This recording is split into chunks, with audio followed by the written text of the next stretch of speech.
I. Irodov's Book of Physics Problems. You know the one. For a lot of us, opening it feels like staring up at a mountain. But here's the secret. Every single problem, no matter how scary it looks, is just a puzzle. And today, we're going to take on a classic, problem 1.69, and we're going to crack its code. Together.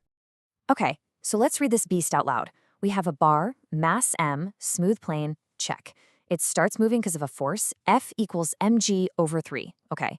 But the angle, alpha, it changes with distance. And our job is to find the velocity as a function of that angle, alpha. Yeah, that's a lot to take in. It's designed to be a little intimidating. But trust me, we're going to cut right through the noise. So how are we going to do it? Well, here's our plan of attack. First, we'll decode what the problem is even asking. Then, and this is crucial, we'll choose our weapon, the right physics principle for the job. From there, it's about the calculation, applying the theorem, and getting that final velocity. And you're definitely going to want to stick around for the end, where we'll turn this whole process into a killer strategy you can use for any problem. All right, let's get into it. Step 1, always, is to just understand the setup. Before we even think about writing an equation, let's make sure we know exactly what's happening. So what do we have? First, a bar of mass m on a smooth plane. Smooth is a key word, right? It means no friction, thank goodness. Second, the force has a constant magnitude, mg over 3. Easy enough. But third, here's the twist. The angle of that force changes as the bar moves. This is the whole trick of the problem. And finally, our goal, find velocity in terms of that angle, alpha. That little detail is a huge clue about how we should solve this thing. And this right here is the heart of the challenge. Because that angle is changing, the horizontal part of the force that's actually pushing the bar forward is changing constantly. And if the force isn't constant, the acceleration isn't constant. So all those simple, friendly kinematic equations like v equals v naught plus at, you could just throw them right out the window. They are completely useless here. We need something more powerful. Which brings us to maybe the most important step in any physics problem. Choosing your tool, your principle, your weapon. Getting this right is the difference between a 5-minute solution and a 5-page nightmare. So here we are at a fork in the road. We've got two main tools for dynamics. There's the old reliable, Newton's second law, F equals ma, and then there's its powerful cousin, the work-energy theorem. What's it going to be? Let's think about it. If we try to use F equals ma, we'd have to write acceleration as a function of position, which leads to a really ugly differential equation. It's totally the hard path. But the work-energy theorem, it was practically made for situations like this. It connects force and distance, which we call work, directly to speed. It's just so much more elegant and efficient. It's the smart path, for sure. Okay, decision made. We're going with the work-energy theorem. So let's roll up our sleeves and dive into the real meat of this problem. We've got to calculate the work done by that weird changing force. Now, you probably remember work is just force times distance, but that's the kindergarten version. When the force is changing or its direction is changing, we have to use the grown-up definition. Work is the integral of the force along the path. That integral is our key to handling the fact that alpha isn't constant. So let's start small. Let's think about a tiny, tiny piece of work, dw, done over a tiny distance, ds. Now, the force has a vertical part and a horizontal part. But the bar's not flying up in the air, right? It's just sliding sideways. So only the horizontal component of the force, F times the cosine of alpha, actually does any work. So that tiny bit of work is just F cosine alpha times ds. Now here's the clever part.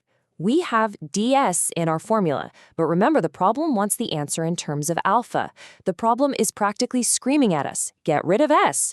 So we use the relationship they gave us, alpha equals a times s. We just take the differential of both sides, which gives us d alpha equals a times ds. A quick little bit of algebra, and we have a way to replace ds with d alpha. This is a classic move. And look what happens when we make that switch. Our integrals suddenly look so much nicer. The f and the r are just constant, so we can pull them out front. And what are we left with? Just the integral of cosine alpha. You know that one. It's just sine of alpha. And just like that, all that complicated physics has been boiled down to this one, clean, beautiful expression for the work done. Okay, take a breath. We did the hard calculus part. That's over. Now for the fun part, we're going to use our chosen weapon, the work-energy theorem, to connect this result directly to how fast the bar is moving. So let's bring it back. The work-energy theorem. All it says is that the total work you do on an object equals its change in kinetic energy. It is the perfect bridge between the forces acting over a distance and the final speed. And you know, the problem gives us another little gift. It says the bar starts moving. That's code for initial velocity is 0. And if initial velocity is 0, then the initial kinetic energy is 0. It just goes away. So our big theorem simplifies down to this. The work we calculated is just equal to the final kinetic energy, 1/2 mv squared. And this is the moment of truth. This is where it all comes together. We take the work we found from doing that integral, and we set it equal to the kinetic energy. That's it. The physics is officially done. Everything from here on out is just cleaning up the algebra. We are so close now. We're on the home stretch. Let's just rearrange this equation, solve for v, and get our final answer. Okay, let's get v all by itself. We'll multiply both sides by 2, divide by m. There we go, v squared is isolated.